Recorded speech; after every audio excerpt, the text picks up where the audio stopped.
ಸ್ನೇಹಿತರೆ, ಇವತ್ತು ಗುಬ್ಬಿ ತಾಲೂಕು ತೋಟಸಾಗರದಲ್ಲಿದ್ದೀವಿ. ನಮ್ಮ ಜಗದೀಶಪ್ಪ ಅವರು ಪ್ರಗತಿಪರ ರೈತರು ಪ್ಲಸ್ ನಮ್ಮ ರೈತ ಸಂಘದ ಪದಾಧಿಕಾರಿಗಳು. ಸೊ ಇವರ ಒಂದು ತೋಟಕ್ಕೆ ನಮ್ಮ ಲೋಕೇಶ್ ಸರ್ ಗುಬ್ಬಿ ನಮ್ಮ ಕಾರ್ಯದರ್ಶಿಗಳೇನಿದ್ದಾರೆ ಅವರ ಮಾರ್ಗದರ್ಶನದಲ್ಲಿ 20 ಗಿಡಕ್ಕೆ ರಸ ಸೋರೋದಕ್ಕೆ ನಾವು ಕೊಟ್ಟು ಒಂದು ವಾರ ಆಗಿದೆ. ಇವರು ಕೃಷಿ ಮೇಳಕ್ಕೆ ಹೋಗಿದ್ದರು.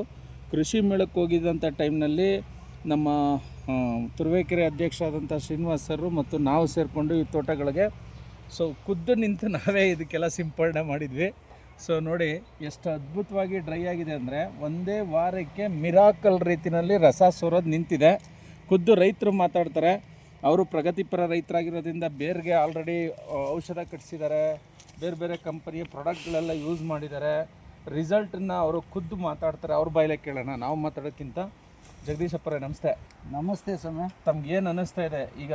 ನಿಮ್ಗೆ ಸಂತೋಷ ಆಗ್ತಾ ಇದೆಯಾ? ಏನು ಅನ್ನಿಸ್ತಾ ಇದೆ? ಒಂದು ವಾರದಲ್ಲಿ ಟೋಟಲಿ ರಸ ಸೋರೋದು ನಿಂತಿದೆ ನೋಡಿ. ತೋರಿಸಿ ಇಲ್ಲಿ ಶ್ರೀನಿವಾಸ್ ಸರ್ ನೋಡಿ, ನೀವು ನೋಡ್ಬೋದು ರಸ ಸೋರೋದೆಲ್ಲ ಟೋಟಲಿ ಅವಾಯ್ಡ್ ಆಗಿದೆ, ಡ್ರೈ ಆಗಿದೆ. ಖಂಡಿತ ಸರ್. ಏನು ಅನ್ನಿಸ್ತಾ ಇದೆ? ಒಂದು ನಿಮಿಷ ವೀಕ್ಷಕರಿಗೆ ಹೇಳಿ, ಎಲ್ಲ ರೈತರಪ್ಪಿ ಜನಾಂಗಕ್ಕೆ ಅನುಕೂಲ ಆಗಲಿ. ಸರ್, ನಾನು ಅಪನಂಬಿಕೆ ಪಟ್ಟದ್ದೆ ವಾರ ಆಗೈತೆ ಅಷ್ಟೇ. ಒಂದು ಸ್ವಲ್ಪ ಅಲ್ಲಿ ಡ್ರೈ ಆಗ್ತಾ ನನಗೆ ಒಂದು ಸ್ವಲ್ಪ ಅನುಭವ ಬರ್ತಾಯಿದೆ ಡ್ರೈ ಆಗೈತೆ ಅಂತ. ಈಗ ನಮಗೆ ಮಾರ್ಗದರ್ಶನ ನೀಡಿದವ್ರಿಗೆ ಬಂದು ತಿರ್ಗಾ ಚೆಕಪ್ ಮಾಡೋಕ್ಕೆ ಬಂದವ್ರೆ. ನಾನು ನಂಬ್ಕೊಂಡು ಒಪ್ಕೊತಾ ಇದ್ದೀನಿ. ಇನ್ನು 25 ದಿನಕ್ಕೆ ಕ್ಲಿಯರ್ ಆಗುತ್ತೆ ಅಂತ ಹೇಳ್ತಾವ್ರೆ.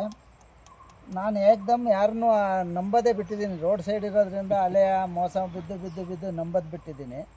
ಆದರೆ ಇದು ನಂಬಿಕೆ ಬರ್ತಾಯಿದೆ. ನೋಡೋಣ 25 ದಿನಕ್ಕೆ ಇಲ್ಲೇ ನೋಡಿ. ಸಕ್ಸಸ್ ಆಗ್ಬಿಟ್ರೆ ಸಾಕು ಸರ್. ನಾವು ಹಾಕಿದಾಗ ಸೋರ್ತಾ ಇತ್ತು, ಟೋಟಲಿ ಡ್ರೈ ಆಗಿದೆ. ಸರಿ sir. Thank you very much ಸ್ನೇಹಿತರೆ. Thank you sir.